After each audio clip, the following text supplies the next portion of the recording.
On today's episode of Locked On Suns, an update on Kevin Durant, a hire in the front office, and details on the one area of the court where the Suns have stayed solid all season long.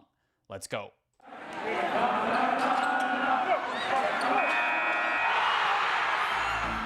You are Locked On Suns, your daily Phoenix Suns podcast, part of the Locked On Podcast Network, your team every day.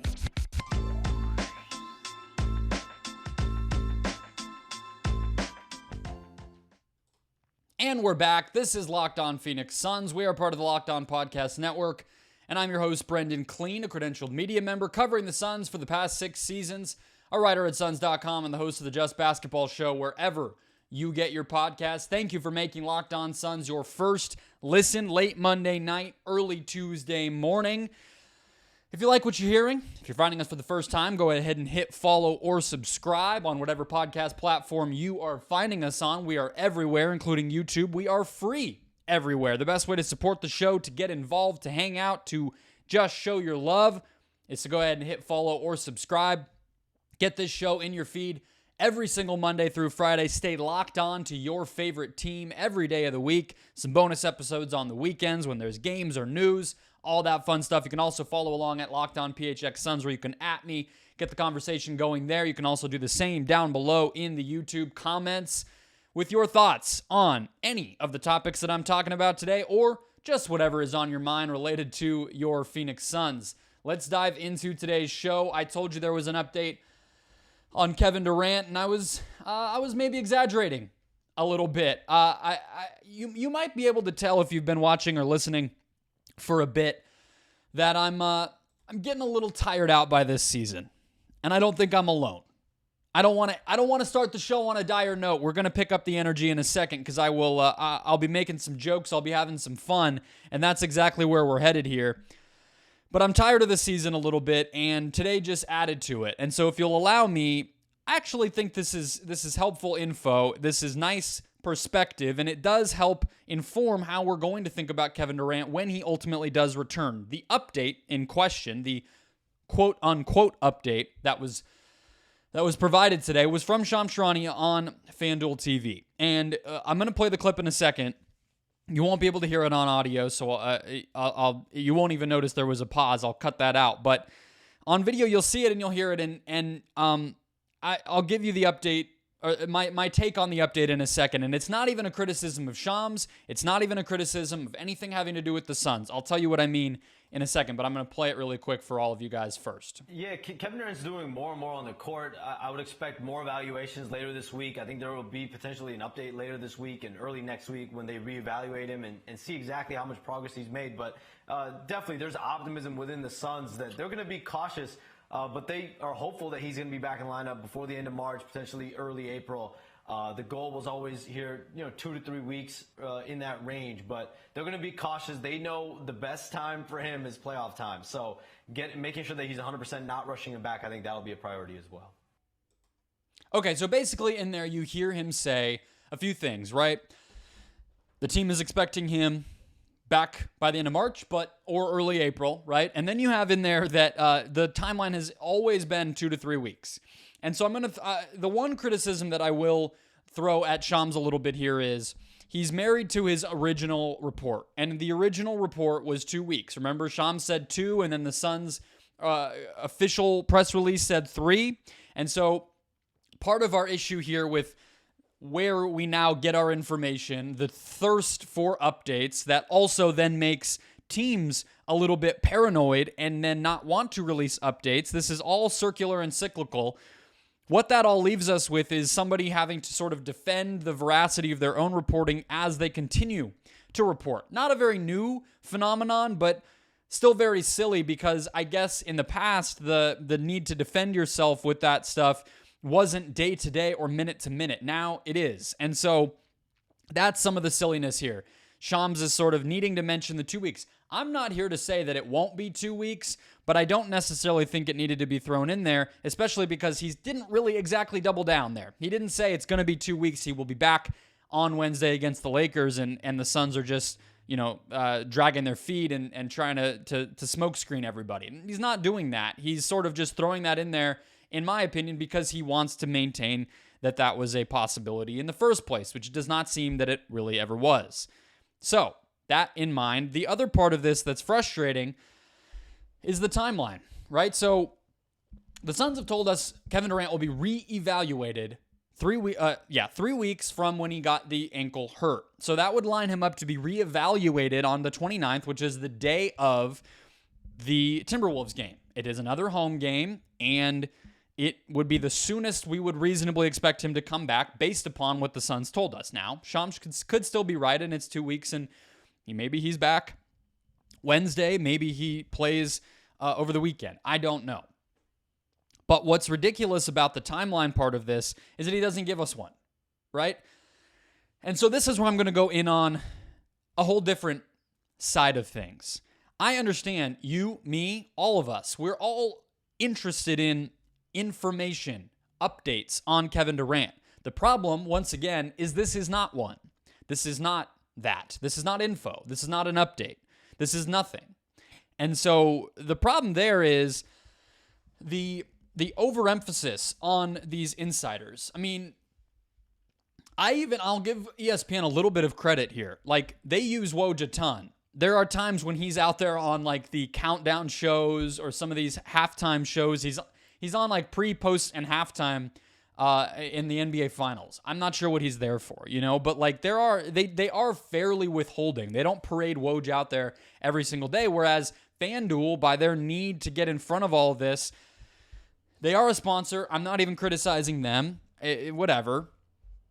It's everybody, right? I just said ESPN. FanDuel is no exception. The Athletic, where Shams works, puts out an outlet pass or inside pass, whatever they call his updates every few weeks. They have a newsletter built around him. There is not enough information for all of these shows to pump out new, relevant, actual stuff on a day-by-day basis. I can't even imagine what it's like to be Durant and have, what's hilarious too, being Durant is one part, his podcast co-host, who we know he has a personal relationship with, Eddie Gonzalez, is on this FanDuel show. And so it's just, it puts everybody in an uncomfortable spot. And I'm not, again, even blaming Shams, not even really blaming Michelle Beadle or the producers of that show that they do. It's more just this culture we're in now where these insiders are expected to milk every bit of news for everything it's worth, and there's just not always something to say. There's just sometimes no update. That's okay. I do a show every day about this team and somehow haven't really focused on Durant's timeline much at all. It might be this Wednesday. I don't think it will. Could be. Could be this weekend. Could be the Wednesday when he's supposed to be really reevaluated against Minnesota. Could not be that, actually. Could be the next game, Friday against the Nuggets. Maybe they take him out for the whole regular season. We don't know the answer. Unless someone has it concretely, in which case, let us know. But what the Arizona Republic did with people are worried it could be the whole regular season. Well, aren't we all? Or this new little bit of info from Shams today, where it's like this half speak, in tongues of really amounting to nothing. It's just nonsense. That's my rant for the day. The Phoenix Suns made a hire in the front office, Gerald Madkins. I'll tell you why his hire continues to go against the original narrative that formed around Mat Ishbia when he decided to buy the Suns. We'll talk about that next for today's show, guys. Brought to you by FanDuel, our friends with Shams Charania and co, but really more so, the book is where you're going to be wanting to spend your time because this is the best time of year to be on FanDuel Sportsbook, America's #1 sportsbook, and they're still doing the no sweat first bet for you even during March. No sweat first bet up to $1,000. That's bonus bets back. If your first bet doesn't win, just download the FanDuel Sportsbook app. It's safe, secure, and super easy to use. Then bet on everything from the money line to point scorers to threes drained. Then you can even combine your bets on top of that for a chance at a bigger payout with the same game parlay. So, of course, the March games are going on, men's and women's tournaments. We know the deal. On top of that, NBA stuff going on all year long. I told you about Sixth Man of the Year. Feels a little up in the air. Malcolm Brogdon is the favorite, but Emmanuel quickly has been playing his butt off. We have Most Improved Player, which I guess is Lauri Markkanen's to lose. I'm not sure. I don't understand why Bam Adebayo and Defensive Player of the Year is still such a long shot. I don't know if he'll win because those odds feel really big, but why not just on the off chance get a nice position on that one? Don't miss the chance to get your no sweat first bet up to $1,000 in bonus bets when you go to FanDuel.com/lockedon. That's FanDuel.com/lockedon to learn more. Make every moment more with FanDuel, an official sports betting partner of the NBA. Gerald Madkins, new assistant general manager and vice president of personnel evaluation for the Phoenix Suns. Now, let's go back in time a little bit first.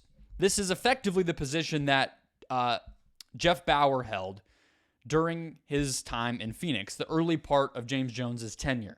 I believe if I have my facts and timing in line, Bower left the team in the lead up to last season, or maybe during last season, after the finals, okay? So I believe that's what it was. It may have been during. He is now, I believe, a pro scout for the Brooklyn Nets, Jeff Bower. But he's a longtime executive. He was with the Pistons as the general manager. He was with, actually, the Hornets back in the day, which is funny. Yet another Hornets connection. So he knew Monty and Chris, I believe, from that. And then, actually, Jeff Bower had even had one season where he did the Pat Riley, the threatened Pat Riley, and came down to coach the team during a year. I think he fired his coach and replaced him. So a long-time basketball lifer, right? But that guy's gone. Bower's gone. So Madkins basically takes that spot. The sort of, I don't know if the title's not exactly the same. I don't remember what Bower's official title was. A lot of these things are fake. It doesn't matter. It doesn't tell you how much they're paid. It doesn't tell you how much say they have. It doesn't tell you who their connection was with or even what they're doing, to be honest. If you know anything about sports, you know these titles are meaningless. This is effectively more what I mean by the same position as Bower is sort of the same background as Bower, might be a better way to put it. A guy who's spent his whole life in basketball, who is supremely experienced and will bring those connections and varied roles in other front offices to the Suns. And I think it will be good. And I'll tell you what that background is here. The press release from the team says, from 2017 to 2020, Madkins served as assistant general manager for the New York Knicks. Built up a pretty darn good team. That was the team that went on to make the playoffs that season right after he left. And then now, most of those same guys outside of Brunson are making another pretty solid push for the postseason. He previously, before that, worked in the front office with the LA Clippers, where he served as director of basketball operations, which for people who don't know, it's almost like an administrative role, almost like a chief of staff. It is a lot of what director of basketball operations will be for a lot of front offices. I don't know if that's what he was doing, but that's a different sort of perspective. Shifted to director of scouting with the Clippers and then later became an assistant GM there. He also, maybe most importantly when we're talking about the Suns, was a former player with the Cleveland Cavaliers, the Golden State Warriors, as well as the CBA in the U.S. and overseas. He, prior to the Clippers and Knicks, has 20 years of experience as an NBA executive. Supersonics, Rockets, Hornets. So if that doesn't give you a pretty good impression of what this guy has been in his past lives in the league, I don't know what will. That is a very experienced guy. I think it's good to have somebody like that. I think that it is good to have a different set of backgrounds, right? James Jones is somebody who didn't have much of any background. Really, it was a long professional playing career and then some time with the Union was really what he was pulling from. Monty Williams, different sort of thing. He's a head coach. He does have a ton of experience, but you have somebody like Morgan Cato in the front office who worked for the league office, really more in a player development and league development type of role. You have Ryan Resch, who is a very high-ranking member of this front office now, has risen from a basketball operations assistant, basically, to, vice president of something. I don't know what I think it's vice president of basketball operations. He was a grad assistant at Baylor during some of their big years as a college program and has just risen through the ranks. He predates James Jones, actually. Trevor Buckstein, we know, cap guy. He's been around forever. That's a different type of background. And so I think Madkins brings something that will be valuable, something just hard, nose to the ground, working in the league for years and years and years, and then was a player before that. I like it. More important to me, more interesting to me, though, is the Ishbia side of this, the evolution of this brain trust side of this, okay? And what I mean by that is, if you remember when the Kevin Durant trade happened, and I made such a point, I think I did a whole segment on it, if not more than one, talking about how Ishbia characterized and described the work that went into making the Durant trade happen. If you remember, he pointed directly to Jones and Resch for making really making it happen. He has been given opportunities to sort of explain his thoughts and perspective on where this team is and where it should be going. And obviously, I'm not naive enough to think that Mat Ishbia does not have those opinions or ideas, and that we will not continue to see those opinions and ideas shape the Suns. That will happen. But when he's been asked, he has said, I'm going to let James Jones and Monty Williams do their thing. They knew much more about this. They've been here much longer than me, and I intend to keep things rolling in that direction. And then when the Durant trade happens, he once again defers credit. There's a little bit of a weird thing going on, though, because even with Terrence Ross, if you remember, Woj tweeted that Mat Ishbia made a push for that one. Odd, right? I mean, why does an owner need to play a role in recruiting a buyout player who it was obvious why Terrence Ross would make sense with the Suns, right? I don't think anyone needed to explain that to him. I know he was thinking about going to Dallas, but I think Monty probably could have gotten that job done, right? Weird. And so there's somebody somewhere feeding people like Woj information. I know I'm on my behind-the-scenes insider BS today, so I hope you're bearing with me. There's no game, and look, what else are we going to talk about? No, it is interesting. It is important. It is relevant. Trust me. I'm just joking. You're here. You know me by now. It's not exactly a surprise that I get in the weeds on this stuff. Somebody is feeding Woj information that is supposed to puff up Mat Ishbia. But yet Mat Ishbia, when he's asked, when he does interviews, wants to deflect and defer. Odd dynamic. Point being, we can judge people by what happens, not by what is said, right? And so rather than the rumors being fed to Woj, I'm going to defer to Mat Ishbia's actual words. And similarly, I'm going to look at what hires are actually made. Because again, if you remember, when Ishbia was hired, another thing that came out of that big narrative that started to form is he's going to hire his guys, right? We obviously know the Isaiah Thomas kerfuffle during that nationally televised game where Chris Haynes reports that he's on his way, about to be hired. Then the next day, Ishbia does his press conference and says, no. Not going to happen, right? But even then beyond that, we heard Bill Simmons threw out Sam Presti's name. We've heard Paul Rivers, who was like the director of basketball operations for Oklahoma City with Presti. We heard Steve Nash visited the offices of Ishbia's mortgage company. All these things, right? But yet none of that's really happened. I know we're in the middle of the season. He did hire a president, which I do think signaled a lot of these things in its own way, right? Michigan guy, a basketball-minded person to be running the business side of the Suns. I did a whole segment on that when the hire went down, I believe last week or the week before. So there's a little bit on both sides, but I think most things are leaning toward Ishbia being fairly inclined to delegate. And I think this Madkins hire, to come full circle on this, is another example of that. I can't tell, not that I know everything about everybody's connections here, I can't tell of anything that would connect Gerald Madkins to Mat Ishbia. This is not anything connected to the Pistons. This is not anything connected to the Michigan area. I don't believe Gerald Madkins went to Michigan State, although watch me have not done my...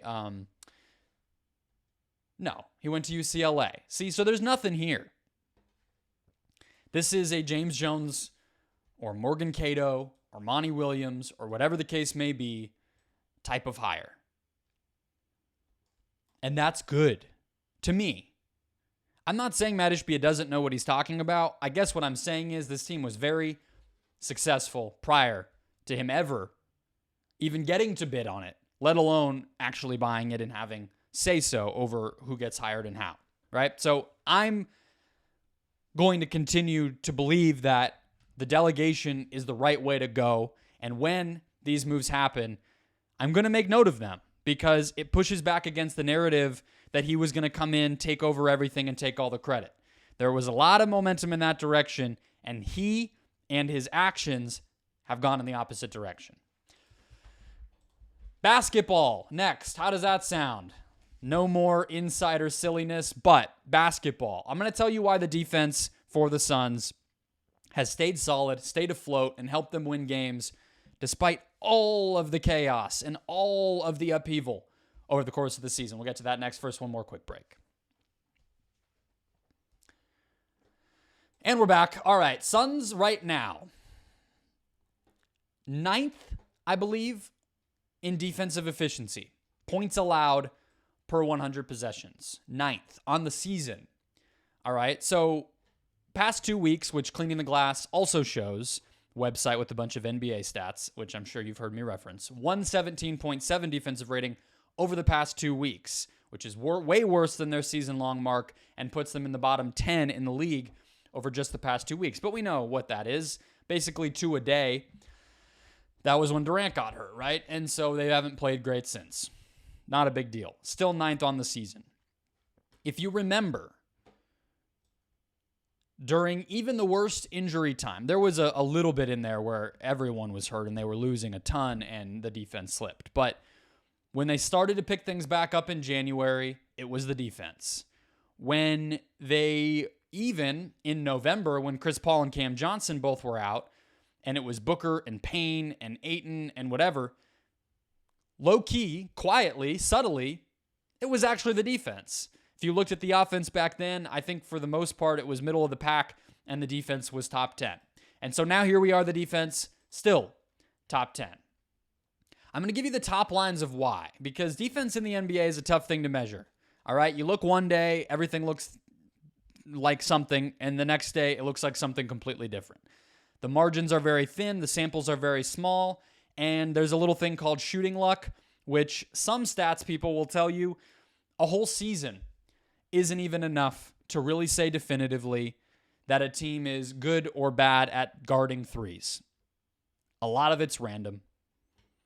It kind of bums me out to talk about because it's just sort of like existentially weird. Why do we all care so much if the ball just bounces the wrong way sometimes? So we're going to leave that off to the side. The things that the Suns do well defensively is contest shots and cause turnovers. Causing turnovers is not something they've always been good at. Okay? Last season in the playoffs, they were fine at it, but not elite. 2 years ago in the regular season, when they went to the finals, they were fine at it, but not elite. This year is their best turnover rate defensively that they've been able to force opponents into that they've had under Monty Williams. Actually, his first year was about the same, but since Chris Paul, we'll say. All right, good news. They also, again, contest shots, like I said. So we know what the Suns want to do defensively, right? It's been basically the same every single season under Monty Williams. They want to force mid-range shots, and they want to contest at the rim if the shots get there. Something that's interesting compared to last year is that the Suns have slipped a little bit in terms of allowing more shots at the rim. They're back to 2 years ago when, for some reason, despite playing Dario Saric a bunch of minutes at center, teams rarely attacked the basket against Phoenix. I don't know. Well, they did sometimes, but last year, JaVale McGee, the teams don't attack. I don't know. This year, it's back in line with what you would expect. The Suns have not had a normal center rotation, and that makes sense. It's fallen off a little bit from last year. They're allowing about the same number of threes per game, or the frequency of threes. So it's all falling into line for the most part. They're also allowing the same percentage at the basket, basically, as they did last year, within a few percentage points. One thing that was crazy last season is teams shot 35.4% on corner threes against Phoenix, which is an astronomically low number. It is the lowest on record since 03-04, since before Steve Nash got here. The Suns have not allowed a lower percentage of opponent corner threes than they did last season. They don't have Giannis Antetokounmpo roaming the paint, helping and contesting and closing out on corner three shooter. There's nothing about how the Suns played defense last year that really explains that. It was the same as the year before. The number was way different. That's exactly what we're talking about when we're talking about shooting luck. And so this year, the Suns' corner threes is back to normal. And yet, they are right where they want to be defensively. Again, top 10. Part of that is their non-corner threes have been limited, and their wing threes. So on the whole, teams are shooting worse from deep by almost more than 2% compared to last year. And so that's helping them a lot. These are normal things. These are good things. These are just executing defensively what you need to do. And they're better than they were early in the season, because if you remember, DeAndre Ayton was fouling a ton and people were just parading to the basket against this team. And now that's not happening either. Their defensive transition is also solid, like it always has been. And that is an improvement from where they were early in the season. So some things are trending actually in a positive direction, even though overall they've been mostly good all year long. The other part I want to talk about is Josh Okogie. I have a piece coming this week, I think, about Josh Okogie and for Suns.com. And I have a little bit of a take brewing, which I probably shouldn't have waited until 27 minutes into the show to lay on you, but I might throw it out there here and there over the rest of the season. I'm testing it. It's experimental. That's why I didn't lead with it. I think Josh Okogie has a higher defensive ceiling than Mikal Bridges. And as I say that, I'm like, are they the same age? And I sound ridiculous, but I think Okogie's a little younger. Yes, he's only 24. He just turned 24. Or no. He did not just turn 24. He's about 24 and a half. Mikal is about 26 and a half. So Okogie is 2 full years younger. He's a better athlete, undoubtedly. He has a track record of, if you're a prospect in college, the blueprint, the benchmark for turnover creation by these guys is 2+% steal and block rate, which is literally just exactly what it sounds like. Josh Okogie steals 2.2% of opposing possessions when he's in the game, and he gets blocks on 2.4% of opposing possessions when he's on the court. That's much better than Mikal, especially the blocks. And he's younger, and his athleticism is better, and I think he's stronger. And so one of the things I'm focusing on in this piece is Okogie's not at that point like Bridges is of knowing game plans, right? Even though they've both been in the league 5 years, which are, this is year 5 for Mikal. So they're the same draft class, but somehow Mikal just caught on to that really quickly. He played a lot more. He's older, whatever the case may be. I think that's the next level for Okogie. When he gets consistent minutes, when he has a consistent role, he's going to start to know what his responsibilities are, and he's going to get to blow up what the opponent wants to do because he's just seen it before, and he's learned it, he's reading it, all that stuff. And he is a very, very smart defensive player in his own right. I just think he doesn't have the reps. So I want to read you some Okogie numbers on top of that. Athleticism, he's learning the game, scouting plans, and he's younger. And he's athletic, and he's getting all these turnovers, all right? That's all of it. But there's also the numbers that really illustrate it. So the Suns' defense this season has allowed nearly 7 fewer points per 100 possessions when Okogie's on the court. So I told you it's top 10. It's even better when Okogie's out there. That's in the 93rd percentile of any player in the NBA. So the impact Okogie has is in the top 10 percentile of anybody in the league. As soon as he steps on the court, what changes? He rebounds. Well, this is offensively. Let me leave that one aside. 3.9 deflections per 36 minutes.